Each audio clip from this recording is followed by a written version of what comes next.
para que empecemos con el foro jurídico y bienvenidos a todos.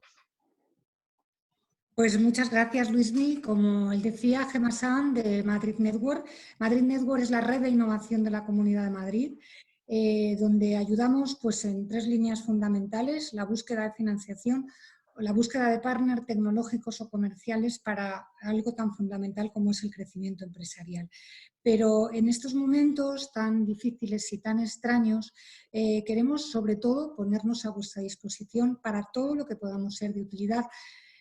Ya sabéis, porque ya muchos de los que estáis ahí sois habituales, que nosotros teníamos de forma habitual charlas presenciales donde compartíamos el conocimiento de los socios y donde creábamos sinergias. Bueno, pues vamos a seguir haciéndolo, todo el equipo de Madrid Network está a disposición. Vamos a seguir con estas webinars intentando aportar todo lo que tenemos, todo lo que sabemos y todo lo que nos podemos ayudar en estos momentos tan difíciles.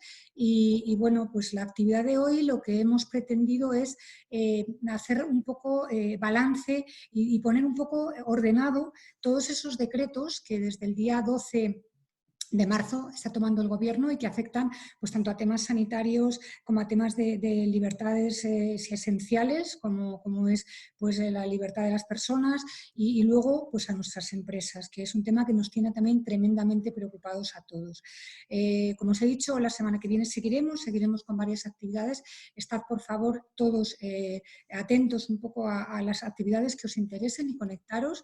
Y también, como he dicho, para los que os habéis conectado ahora, nos gustaría que nos hicierais llegar a través del email comunicación@madridnetwork.org todos los temas que os puedan resultar de interés. Todo el equipo de Madrid Network está a vuestra disposición. Seguimos trabajando todos los días para poder aportar ese granito de arena y para que las empresas madrileñas, después de esto, sigan también creciendo y sigan siendo un poco la punta de lanza de nuestro país. Bueno, pues ya me callo y voy a presentar al verdadero protagonista de hoy, que nos va a poner un poco de orden en nuestra cabeza sobre estos temas legales que a veces pues, nos complican un poco a todos. Él es Fran Iniesto. Es socio director de práctica de Derecho Tributario de la Oficina de Madrid del despacho de Cremades Calvo Sotelo. Yo creo que todos los que vivimos en Madrid, todos los que también un poco a nivel internacional ya conocéis esta firma, que ya lleva años. Cremades Calvo Sotelo es una de las firmas punteras de nuestro país. Fran ha asesorado fiscalmente a operaciones y fusiones y adquisiciones de inversores nacionales e internacionales. Entre sus clientes están varias compañías de promoción inmobiliaria, pero en su background ha sido monje antes que fraile, porque él ha montado una empresa, ha montado una pyme, por eso también nos entiende mucho mejor toda la problemática que le podáis poner.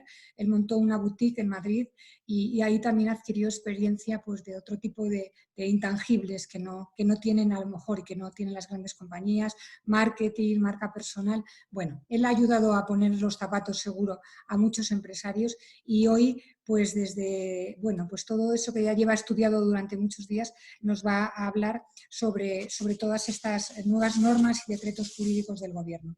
Así que vamos a empezar ya y la primera pregunta sí que te lanzo, sin anestesia ni nada, Fran, es danos un poco tu visión de esta situación, sobre todas las preguntas que te han ido haciendo, sobre un poco todo el trabajo que has realizado estos días, tu visión personal sobre esta situación. Muchísimas gracias, Gemma, por tu amable presentación. En relación a esta primera pregunta, al final esta es una situación por todos desconocida y me voy a remitir en esta webinar a la utilización de 2 palabras que van a ser muy recurrentes. Es una situación transitoria y una situación temporal. Por lo tanto, esto es lo que nos tiene no solo que animar, sino que tenemos que tenerlo siempre como premisa en todo lo que vamos a hablar en esta ponencia.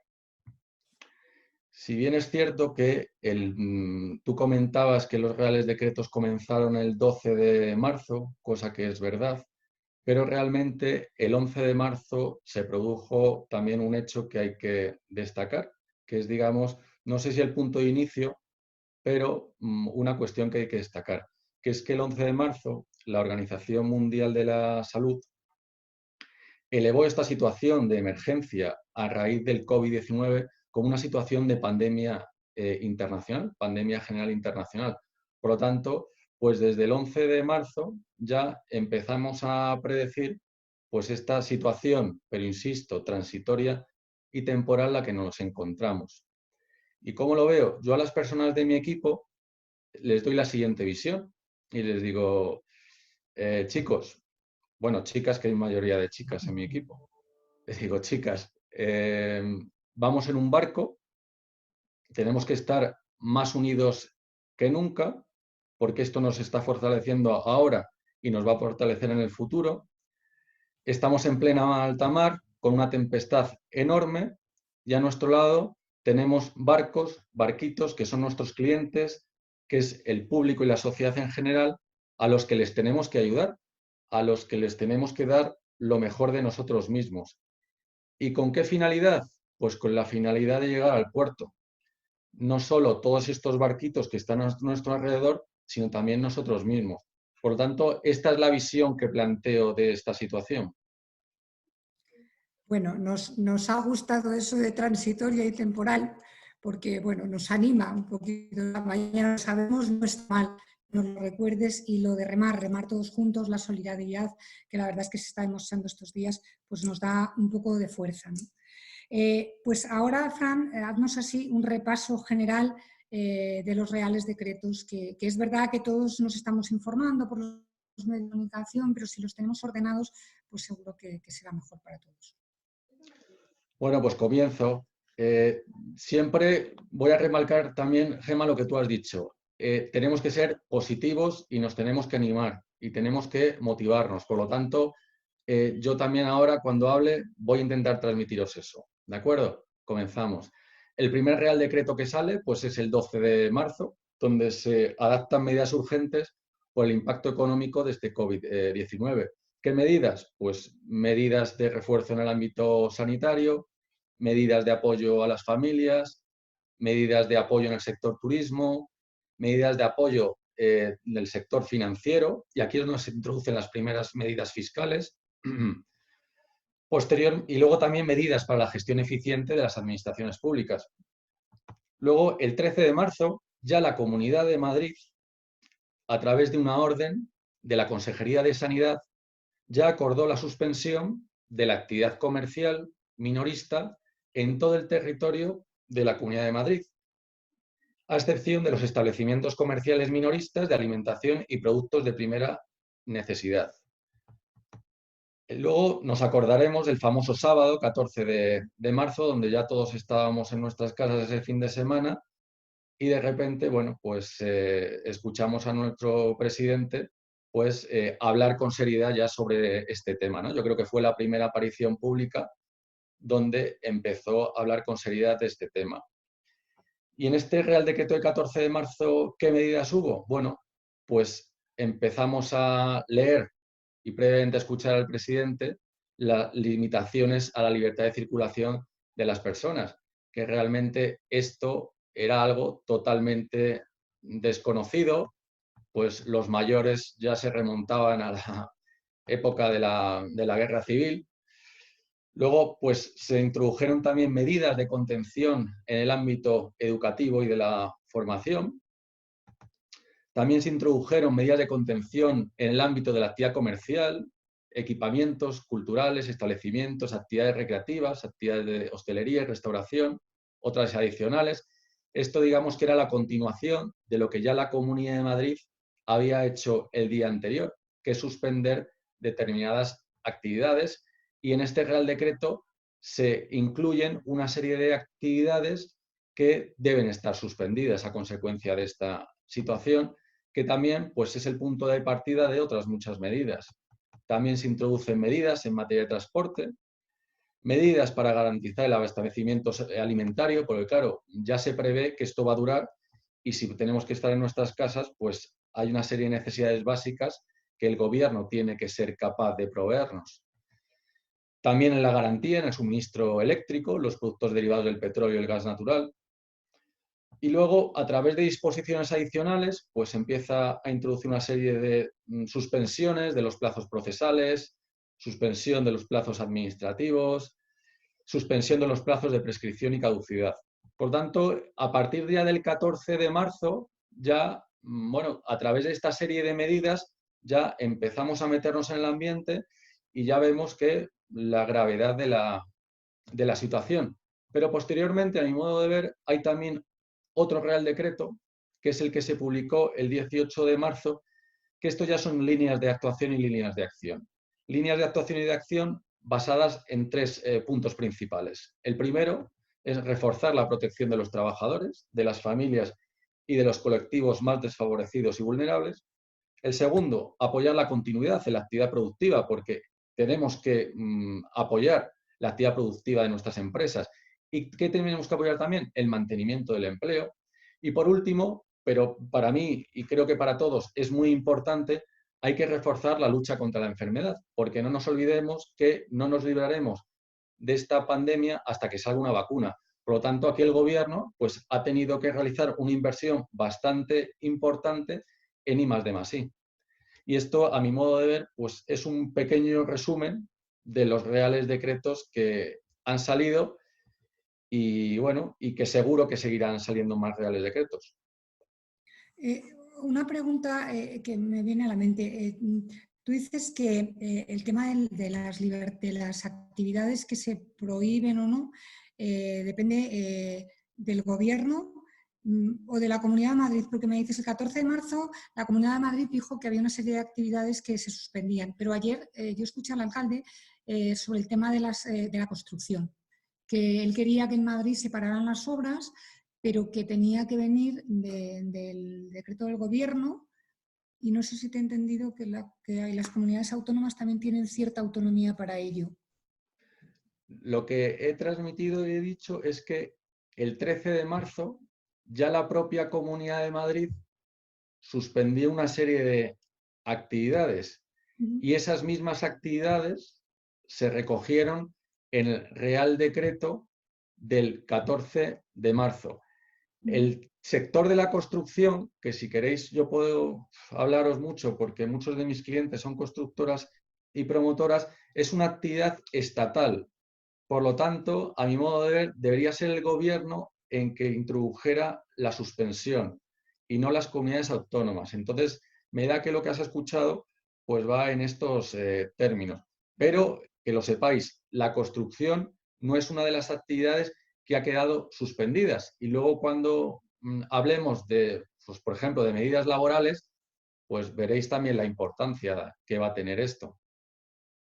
Vale, lo que está ahora en la cabeza de muchos es el tema ERTES, esa palabra que parece que había quedado un poco ahí olvidada después de la reforma laboral y que ahora tiene plena vigencia. ¿Nos podrías un poco hablar, darnos unas pinceladas, profundizar un poco en el tema de ERTES, que seguro que muchos que nos están escuchando les afectará, y bueno, tanto como empresa como trabajadores? Vale. A ver, el ERTE es un expediente de regulación temporal de empleo. El ERTE, que disculpadme que no soy un especialista en laboral, entonces voy a tratar de explicarlo de la mejor forma que sé, aunque sí que es cierto que me he tenido que poner las pilas. Como decía, el ERTE es una figura que ya existía con anterioridad a 18 de marzo. El ERTE ya estaba regulado en un Real Decreto del año 2012 como motivo, como procedimiento de despido colectivo y de suspensión de contratos y de reducción de jornada. Por lo tanto, este instrumento es un procedimiento que tiene toda empresa cuando, como consecuencia de causas económicas, técnicas, organizativas o de producción, tengan que suspender temporalmente la totalidad o parte de su actividad, con la consiguiente suspensión de los contratos de trabajo o la reducción temporal de la jornada de trabajo a las personas trabajadoras de la empresa. ¿Qué es lo que sucede? Que el 18 de marzo el gobierno pues introduce, o mejor dicho, agiliza el procedimiento que ya existía regulado con anterioridad a esta pandemia. ¿Y qué es y el alcance y duración de las medidas de suspensión de los contratos de trabajo y de reducción de la jornada? Lo que van a hacer es adecuarse a esta situación coyuntural, nuevamente transitoria y temporal, que es la que se pretende superar, que es la del COVID-19. Por lo tanto, al ser una medida temporal, la empresa no tiene que abonar ninguna indemnización a las personas trabajadoras afectadas, sin perjuicio, evidentemente, del derecho de estas a percibir las prestaciones de desempleo correspondientes. Por lo tanto, a través del ERTE no se va a despedir a nadie. A través del ERTE lo que se va a hacer es suspender los contratos de trabajo de las personas empleadas. Y aquí se plantean dos tipos de ERTEs. El ERTE por causa mayor y el ERTE por causas económicas, técnicas, organizativas y producción. Y con dos procedimientos totalmente distintos. Entonces, a través de este Real Decreto del 18 de marzo, lo que se pretende es agilizar el ERTE por fuerza mayor, porque por todos es conocido que el COVID-19 es una causa de fuerza mayor. Por lo tanto, ¿qué es lo que nosotros recomendamos a las compañías? Pues recomendamos a las compañías que soliciten el ERTE por fuerza mayor. Pero ¿qué es lo que sucede? Y esto es lo importante. Y ahí, Gemma, voy a hablar del tema, por ejemplo, de la construcción. Pues que para solicitar un ERTE por fuerza mayor, que tiene muchas más ventajas que el ERTE por causas económicas, técnicas, organizativas o de producción. ¿Y por qué tiene más ventajas? Por ejemplo, el carácter retroactivo. Si lo solicitamos hoy, 26 de marzo, produce los efectos desde el día 14 de marzo, con todas las bondades que todo conlleva para el empresario. Si lo hacemos por fuerza mayor, a las compañías de menos de 50 trabajadores se les exonera el 100% del pago de las cuotas a la Seguridad Social, y aquellas que tengan más de 50 empleados tendrán que pagar un 75%. Y de igual manera, el procedimiento es muchísimo más ágil. Hay que comunicarlo a los trabajadores y la autoridad laboral dispone de 5 días para admitir o no el ERTE por fuerza mayor. Sin embargo, si nos vamos y por fuerza mayor simplemente hay que hacer un pequeño informe a instancia de parte donde transmitamos pues cuáles son los motivos de fuerza mayor que llevan a las compañías a suspender. Mientras que nos vamos a solicitar un ERTE por causas económicas, técnicas, organizativas y producción, el procedimiento es mucho más tedioso y no tiene efectos retroactivos, sino tiene efectos desde que finalmente se comunica a la autoridad laboral. Y digo desde que finalmente. ¿Por qué? Porque a través de este otro procedimiento, por causas productivas, si la compañía no tiene un representante de trabajadores, hay que nombrar una comisión dentro de la compañía. Y a esa comisión la autoridad laboral se le va a invitar a un periodo de consultas y les va a preguntar, oiga, ¿ustedes están de acuerdo con que se les suspenda los contratos de trabajo? Y esta comisión podrá decir sí o no. Y por lo tanto, si dice que no, se podría alargar el proceso. Y luego también es gravoso para las compañías porque en este tipo de procedimientos es necesario un informe de un experto independiente. Por lo tanto, volviendo al ERTE por fuerza mayor, claro, me encantaría poder asegurar que el 100% de las compañías van a poder ir por esta vía, pero desgraciadamente os tengo que decir que no.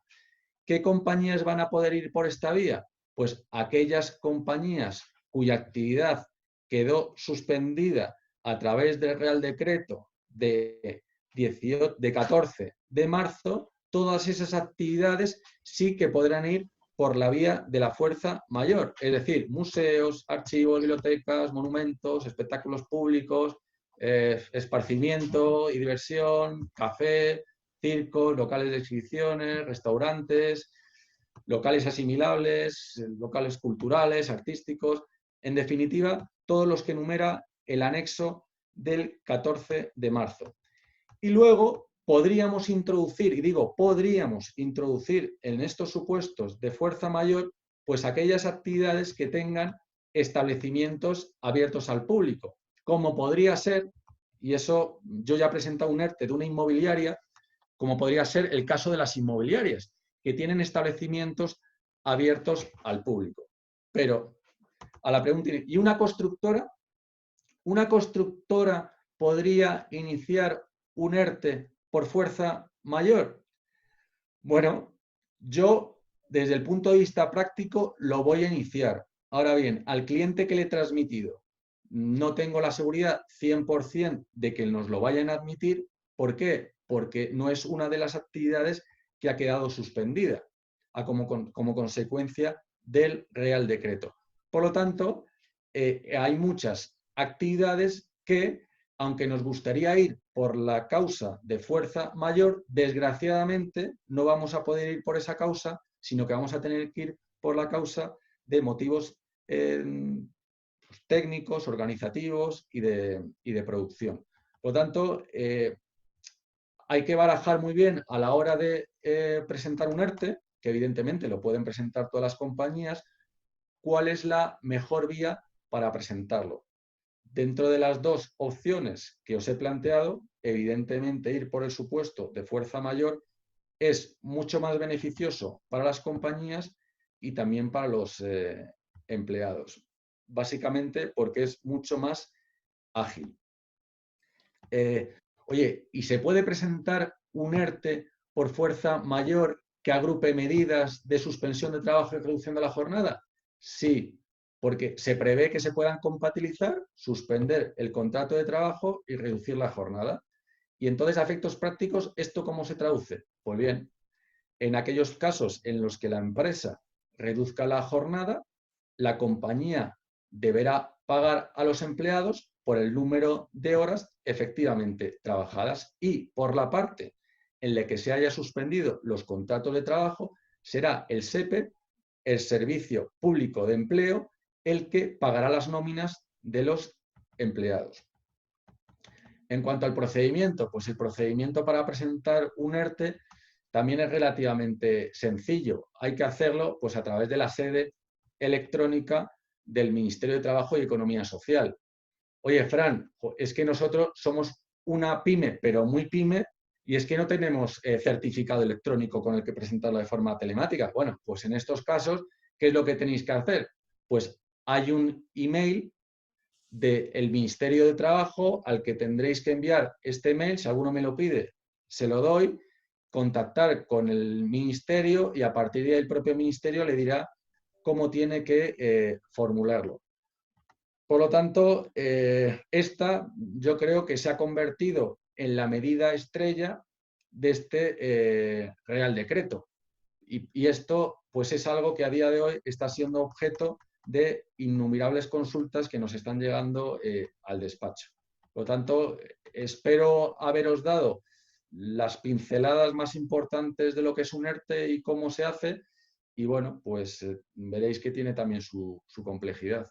Y no sabemos la autoridad laboral, que eso es lo más importante, cómo va a reaccionar.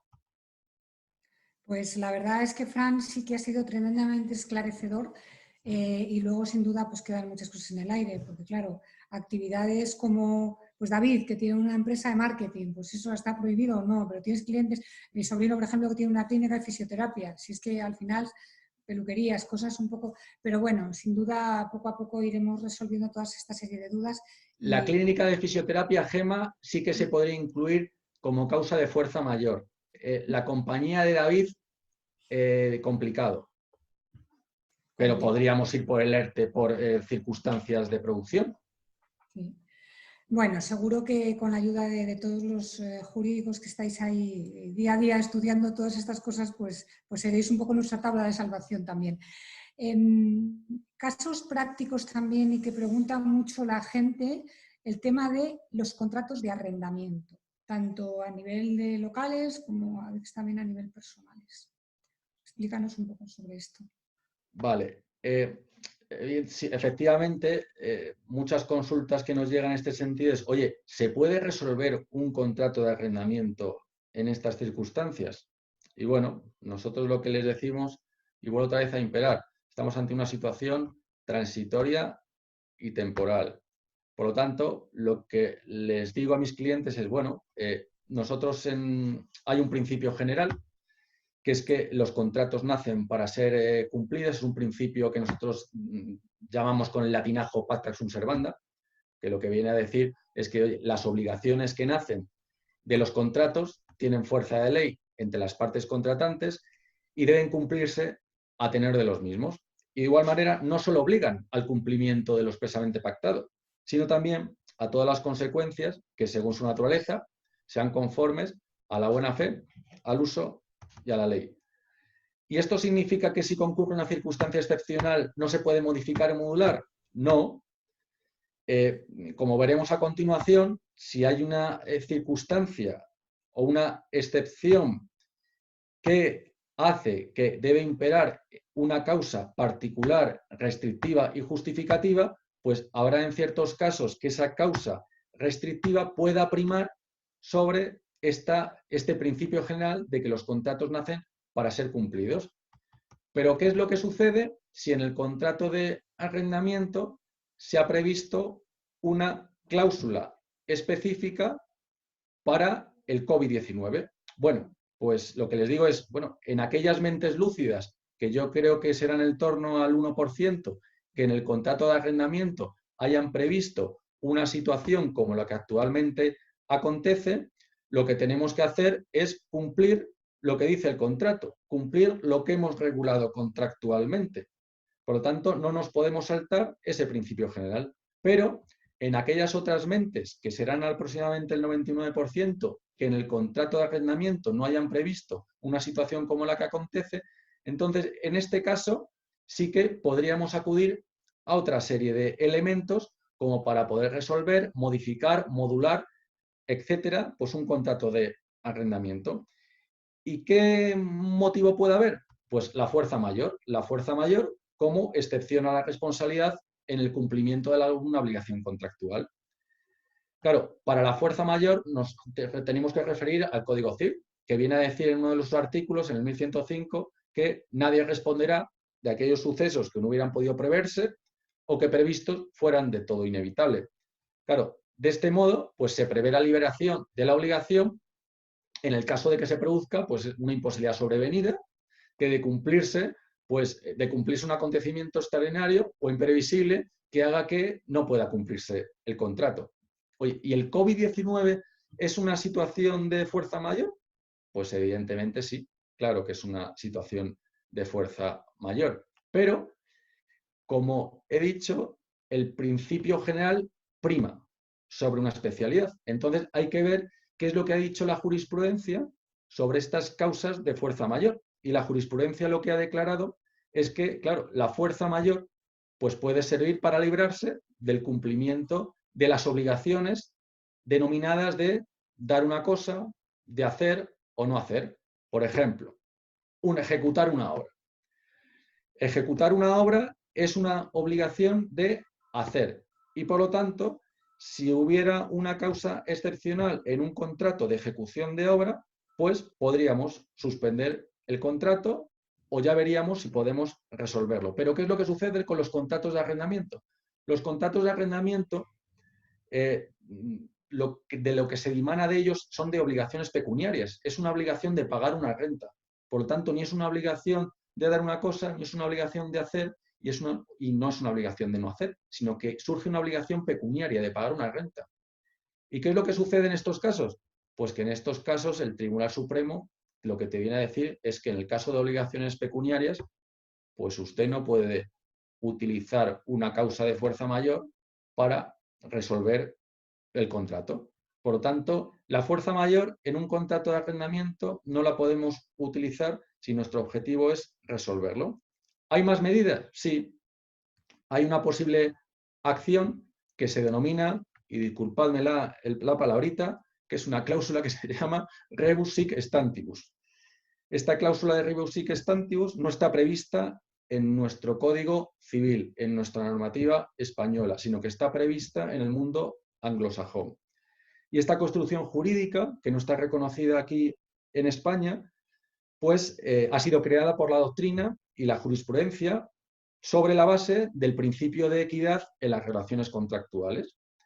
Entonces, ¿qué es lo que quiere decir? Pues bueno, esta cláusula de rebus sic stantibus lo que supone es que los contratantes pueden librarse del cumplimiento de sus obligaciones, obtener la modificación de su contenido, pues cuando se produzcan circunstancias o situaciones sobrevenidas y que evidentemente no hubieran podido conocerse en el momento de su celebración, y que esas circunstancias sobrevenidas, en el caso de que, digamos, que alguna de las partes pretenda cumplir el contrato, pues claro, pues devenga extraordinariamente oneroso, extraordinariamente gravoso para aquella parte que pretenda cumplirlo. Por lo tanto, esta doctrina pues sí que podría ser utilizada en algunos supuestos para solicitar la resolución del contrato.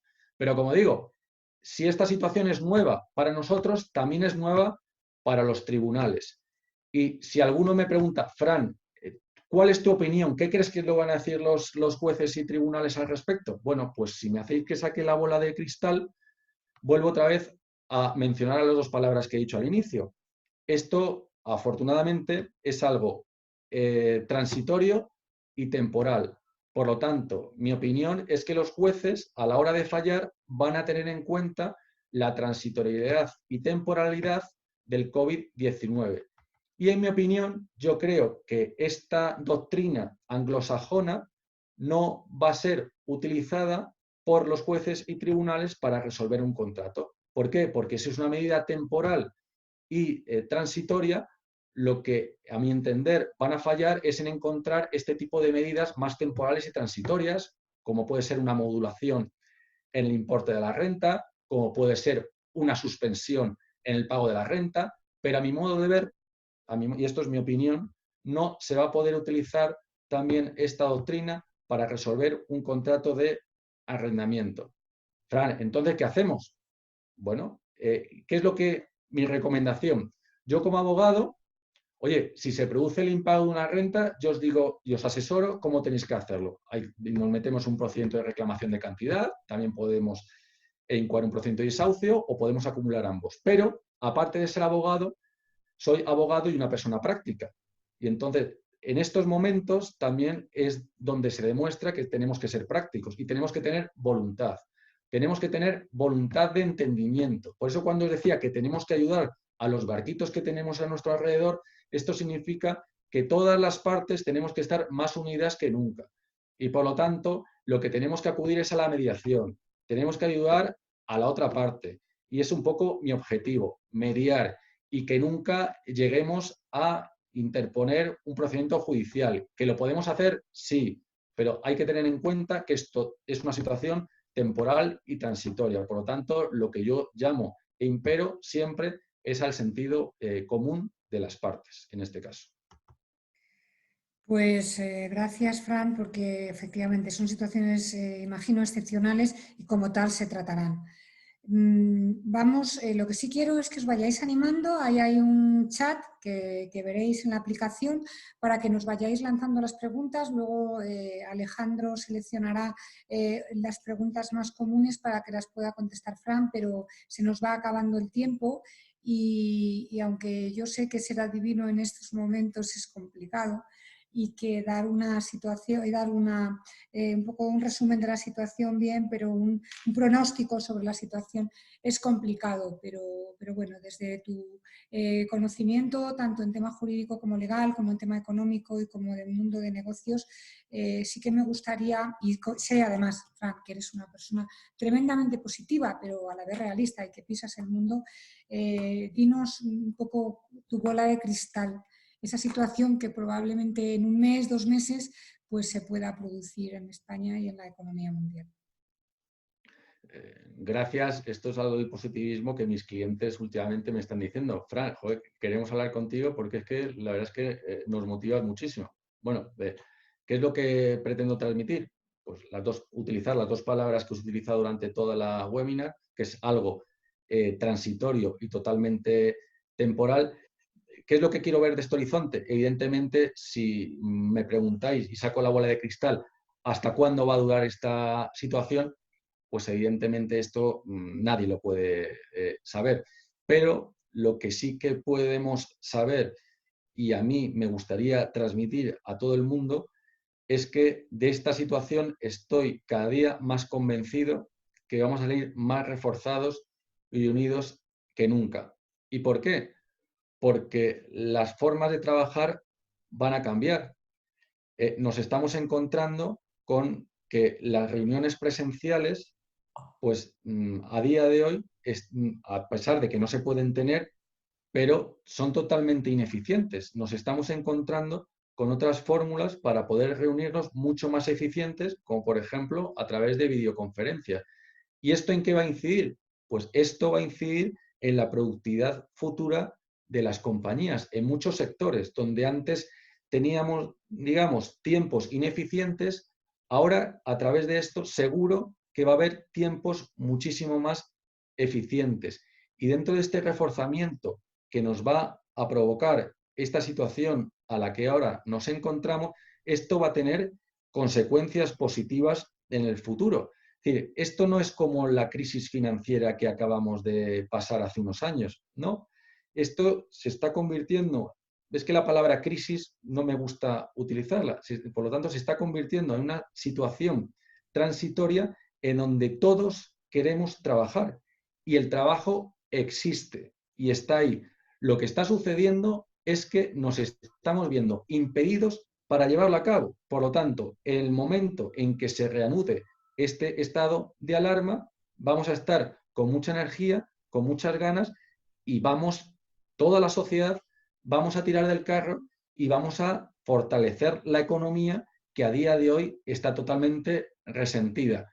Y aunque esto es una charla totalmente apolítica, y yo en esto quiero también transmitir unidad en estos momentos, pero independientemente de la ideología que se tenga, pero unidad, pero no deja de tener sentido que en el momento en el que se reanude la situación económica, también será motivo para implementar situaciones post esta situación de crisis. Y estas actuaciones o acciones post van a ser en el ámbito tributario, en el ámbito económico, y es ahí donde tendremos que ver pues cuál es el camino que tiene este gobierno, que yo espero que el camino sea el de fortalecer la economía y el de ayudar a las empresas, a las familias y a los sectores más desfavorecidos. Oye, ahora le voy a pasar la palabra a Alejandro Rodríguez, que va un poco a ponerte las preguntas que están llegando a través del chat, pero es que me llegan a través del mail de varios asociados nuestros una pregunta de forma reiterada. ¿Hay modificación prevista con respecto a las obligaciones y los plazos de IVA y trimestral de autónomos? A ver, en uno de los consejos de ministros que ha habido esta semana, se ha planteado esta posibilidad. Mira, voy a aprovechar esa pregunta. Al final, en estas webinars está muy bien porque nos posibilitan dar avisos para navegantes. Entonces, como os he hablado antes de que en uno de los primeros reales decretos del gobierno, que fue el del 13 de marzo, pues ya el gobierno ya hablaba de medidas de índole tributaria. En aquel momento, pues el gobierno estableció un aplazamiento, fraccionamiento para las pequeñas y medianas empresas, para importes inferiores a 30.000 euros, y al final los fiscalistas como yo dijimos, bueno, pues esto comienza bien porque en el primero de los reales decretos ya empiezan a introducirse medidas en el ámbito tributario. Pero, claro, sí que es cierto que en el Real Decreto de 18 de marzo pues han establecido medidas en relación con procedimientos tributarios a la hora de alargar los plazos de los procedimientos, pero en relación a lo que tú me dices, oye, la vida fiscal continúa y nosotros los fiscalistas no se nos han paralizado de momento los impuestos y nada. Pero el aviso a navegantes que quiero dar es que, oye, es que esta medida de aplazar impuestos ya se ha tomado en Alemania, en Italia, en Austria, en Bélgica, en Portugal, Finlandia, Grecia, Luxemburgo, Rumanía, Eslovaquia, Lituania, China, Rusia, Singapur, Australia, Nueva Zelanda, Indonesia, Malasia, Costa Rica, Ecuador, Moldavia, Filipinas y hasta en Bosnia y Herzegovina. Y lo que se echa en falta es que aquí en España se pudiera hacer lo mismo. En el Consejo de Ministros se planteó la posibilidad de aplazar los impuestos de este primer trimestre al segundo trimestre. Y de igual manera, no nos olvidemos que la campaña de IRPF empieza la próxima semana. Y la verdad es que, bueno, pues estamos reclamando al gobierno, yo que soy de la Asociación Española de Asesores Fiscales, le estamos reclamando al gobierno pues esta serie de medidas que os pido disculpas, pero ni en el día de ayer por la noche ni hoy por la mañana he tenido la oportunidad de acceder al Boletín Oficial del Estado. Entonces, yo espero que el gobierno acoja esta serie de medidas que le estamos planteando y sea capaz de aplazar los plazos, porque evidentemente es que las empresas, hay muchas compañías que no tienen para pagar y hablarles ahora, que ahora en abril tienen que presentar impuestos, pues están bastante preocupadas, la verdad. Pues sin duda lo esperas tú, lo esperamos todos y si ya muchos países han tomado esta medida, pues estamos llegando tarde, pero bueno, espero que se rectifique. Paso la palabra ya a Alejandro Rodríguez, que está controlando los chats para que te haga un poco las preguntas, ordene las preguntas y te las haga llegar. Y reitero la disposición de Madrid Network, reitero ese mail comunicación@madridnetwork.org para que nos hagáis llegar todos los temas que os puedan ser de actualidad y poder hacer webinars de este tipo. Y agradezco de verdad a Fran tu tiempo, tu claridad en la exposición y bueno, seguiremos contando contigo. Sácanos un huequecito para poder tener más charlas contigo. Muchas gracias. Eso siempre, Gemma. Gracias a ti por tu implicación. Buenos días, Francisco y Gemma. ¿Qué tal, Muy Alejandro? interesante tu charla. Te voy a ir transmitiendo las preguntas que están dejando nuestros oyentes en el videochat, ¿de acuerdo? Y bueno, aunque algunas parcialmente ya las he resuelto, vamos a intentar dar voz a todos los que podamos, ¿de acuerdo? De acuerdo. Mira, José Luis Cervera desde Getafe nos hace la siguiente pregunta. Ellos han presentado ya un ERTE, ha transcurrido ya el plazo de 5 días hábiles y no tienen ningún tipo de contestación por parte de la Administración. Ellos entienden que hay un silencio administrativo positivo y que se puede llevar a cabo el ERTE. ¿Cuál es el siguiente paso que tendrían que dar ellos? ¿Y cómo saben realmente si efectivamente el silencio administrativo es positivo? Esta pregunta la hace también un poco similar Katy Murier. A ver, vuelvo a reiterar, sin ser especialista en materia laboral, pero me he tenido que poner las pilas y efectivamente, en este caso, una vez transcurridos los 5 días, lo que se produce es un silencio administrativo positivo. ¿Esto qué quiere decir? Que se ha concedido el ERTE. Lo que me gustaría saber también qué tipo de actividad es, si es una de las actividades suspendidas y todo, para tener mayor claridad, pero lo que parece claro que aquí hay un silencio administrativo positivo y, por lo tanto, concesión de ERTE.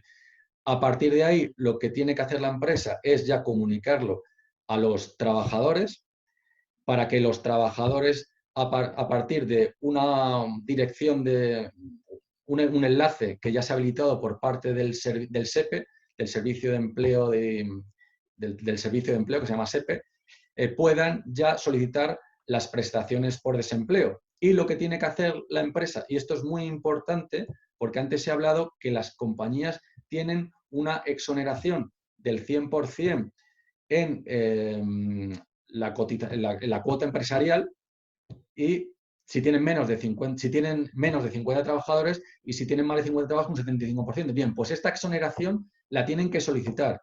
Muy importante. ¿Vale? Por lo tanto, 1, lo tienen que comunicar a los empleados para que ellos puedan acceder a la prestación por desempleo y 2, que la empresa lo comunique también a la Seguridad Social para obtener la exoneración. Genial. Pues creo que queda contestada. Otra pregunta, aunque lo has comentado por encima al final de tu charla, vamos a darle voz a Gonzalo Figuera. Él nos pregunta si hay alguna modificación prevista respecto al aplazamiento de las obligaciones de presentar el impuesto del IVA para pequeños autónomos y empresas. Sé que para el IRPF ya has hablado del aplazamiento, pero para el IVA, ¿sabes si hay alguna modificación? Vale, un matiz. Para el IRPF de momento no hay ningún aplazamiento. O sea, ¿qué ¿No es lo había una que, qué es posibilidad de lo, qué es lo aplazamiento? que, qué es lo que, a Vale, ver, qué es lo te que ha reformulo habido? la pregunta. Ah, perdón. No, no, sí, sí. Sí, o sea, la tengo. Mira, el 13 de marzo el gobierno instauró una serie de medidas encaminadas a aplazar y fraccionar las deudas tributarias. Y en esas deudas tributarias incluyó algunas que hasta la fecha eran inaplazables, como por ejemplo puede ser el IVA, puede ser las retenciones o los pagos fraccionados. Ahora bien, esta medida de aplazamiento o fraccionamiento, que en el caso de fraccionamiento podemos ir hasta 6 meses y en los 3 primeros meses no se devengarán interés de demora, solo está prevista para las pequeñas empresas, es decir, que en el ejercicio 2019 hayan facturado menos de 6 millones de euros y solo está previsto para deudas inferiores a 30.000 euros. Correcto. Muchas gracias. En el caso, has dicho que tienen que ser empresas pequeñas, ¿verdad? En el caso de Reducida las, dimensión. sí. En el caso de las grandes empresas, Pues las grandes... aplazamiento, nos lo A pregunta ver, Francisco Sánchez, de Modifase. vale, pues las grandes compañías lo que tienen que hacer es acudir a los procedimientos de aplazamiento y fraccionamiento que a día de hoy existían. ¿Y por qué? Porque no hay ninguna medida para estas grandes empresas. Por lo tanto, lo que a día de hoy existía, se podrá seguir solicitando el aplazamiento y fraccionamiento. Lo que tienen que tener en cuenta que, por ejemplo, en el caso de las deudas tributarias que dice la ley general que son inaplazables, como puede ser el IVA, lo que tendrán que acreditar realmente que no han cobrado ese IVA. Hay una orden ministerial que si alguno de ellos quiere posteriormente contactar conmigo, yo se lo explico, donde se establece cuál es el procedimiento para estas compañías. Pero, por ejemplo, las grandes compañías, en el caso de retenciones y pagos fraccionados, pues lo seguirán teniendo mal porque estas deudas son inaplazables y para estas sí que no hay ningún procedimiento establecido. Genial. Vamos con otra pregunta. Emilio Bonilla nos pregunta que es propietario de una empresa de ingeniería. Una empresa de ingeniería.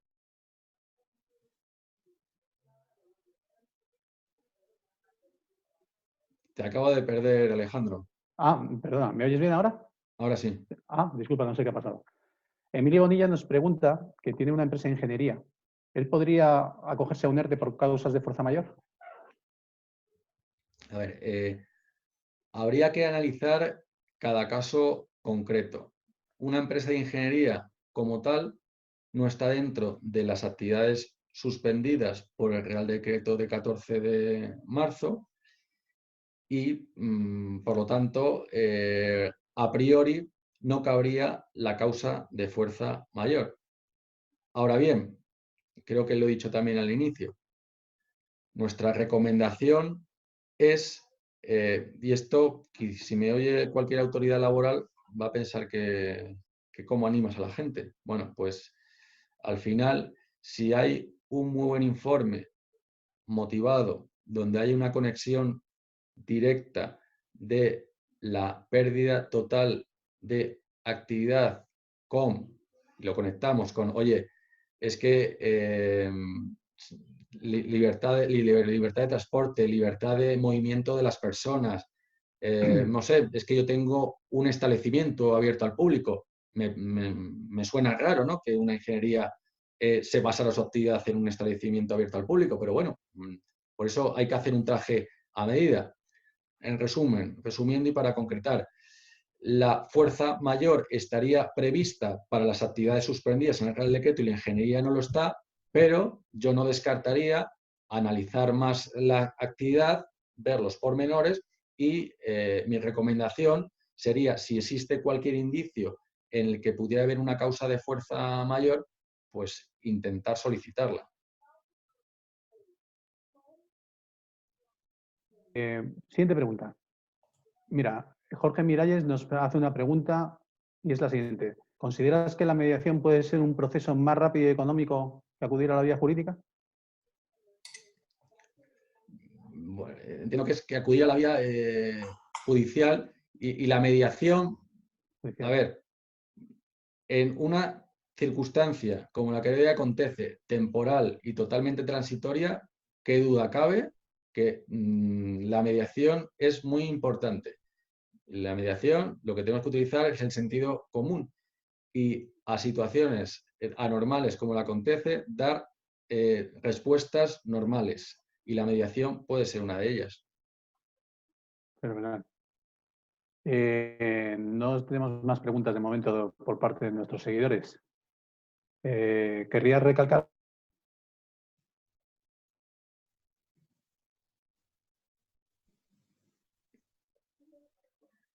Te acabo de perder, Alejandro. ¿Otra vez? No sé. Bueno, vez. ya sabéis. Se ve que las redes están muy saturadas. Lo siento, no sé por qué es. Que digo, que nuestros seguidores no nos han hecho ninguna pregunta más. Si nos mandan, muchos de ellos dan por contestar las preguntas en tu primera presentación y en las consiguientes que se han dado. Que si querías añadir alguna cosa más. Bueno, Lo mismo te digo. agradecer a todos y me quedo yo por mi parte a vuestra disposición. Si alguno a través de nuestro, pues si quiere mi email, yo se lo doy, sería fjininiesto@cremadescalvosotelo.com y bueno, pues quedo a vuestra entera disposición para lo que necesitéis. Y vamos a intentar ayudarnos en esta situación todos. Pues de parte, como he dicho, de Madrid Network, lo mismo, a vuestra disposición la red, todo el equipo estamos trabajando, así que seguidnos la semana que viene y enviadnos cualquier cosa también que podamos ayudaros, que podamos asesoraros, que podamos organizar, que podamos compartir. Ánimo y vamos, que esta lucha, como dice Fran, solo que son unos días y vamos a resistir. Perdóname un momento, que han entrado un par de preguntas más. ¿Tenemos tiempo, Gemma, para poderlas contestar? Y una par de preguntas rápidas y Sí, vamos fenomenal. para que sigáis trabajando. Vale. Bueno, un espectador anónimo nos hace una pregunta muy escueta, pero muy interesante. Buenos días. ¿Cuál será la indemnización para los trabajadores? Entiendo que será en caso de un posible ERTE o no lo sé. Eso creo que lo he comentado. En los casos de ERTE no hay indemnización para los trabajadores, porque lo que hablamos es de suspensión del contrato de trabajo. No se les está despidiendo, por lo tanto no hay indemnización. Una indemnización directa, vale. María Vázquez nos hace la siguiente pregunta. ¿Personal técnico especialista de baja podría ser un refuerzo para alegar fuerza mayor? Bueno, tendría que ver y situarme exactamente cuál es el sector al que se está refiriendo, pero si es una de las actividades que ha quedado suspendidas por el Real Decreto de 14 de marzo, la respuesta es tajante. Sí, hay que ir por el supuesto de causa mayor. Habla En de algunos ingeniería, otros ¿verdad? casos tenemos que hacer ese traje a medida y tenemos que analizar caso por caso. Eso, Vale. si queréis, es en el propio Real Decreto al final, establece un anexo de actividades. Nos dice María que es una empresa de ingeniería también. Nos lo aclara ahora en un consiguiente comentario. Pues, María, hay que hacer un traje a medida y hay que analizar si podemos ir por la vía de la causa de fuerza mayor, porque como ves no es una actividad de las que ha quedado suspendida. Por lo tanto, tenemos un riesgo importante de que no lo admitan por esta causa. Francisco, como verás, pues hay gente inquieta.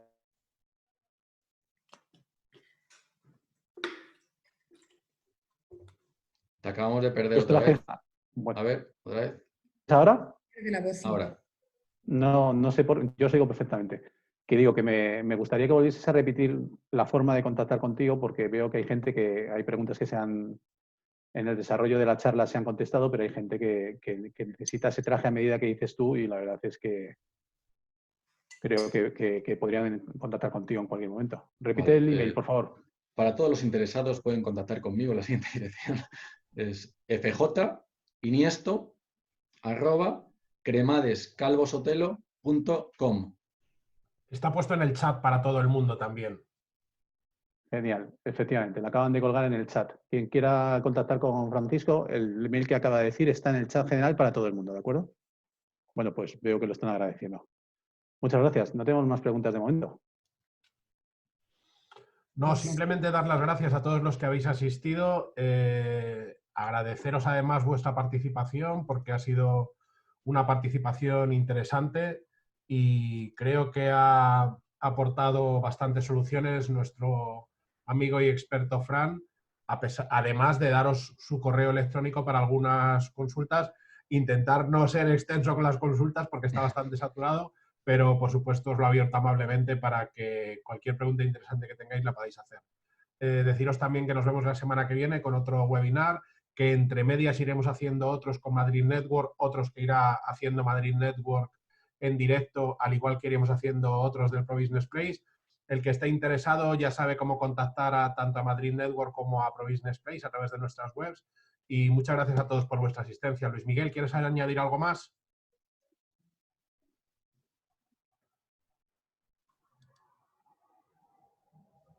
Luismi, no se te oye. El micro, Luismi. El micrófono quitado. Nada, espera. Simplemente estaba diciendo que agradecer a todos los asistentes. Estoy viendo que están llegando varias felicitaciones. Agradecer a Fran, nuestro tesorero y vicepresidente de la asociación, y os esperamos el próximo jueves. Muchas gracias a Gema Madrid Network y ya os enviaremos el link para nuestro próximo webinar. Un abrazo a todos. Hasta luego. Gracias a todos. Gracias.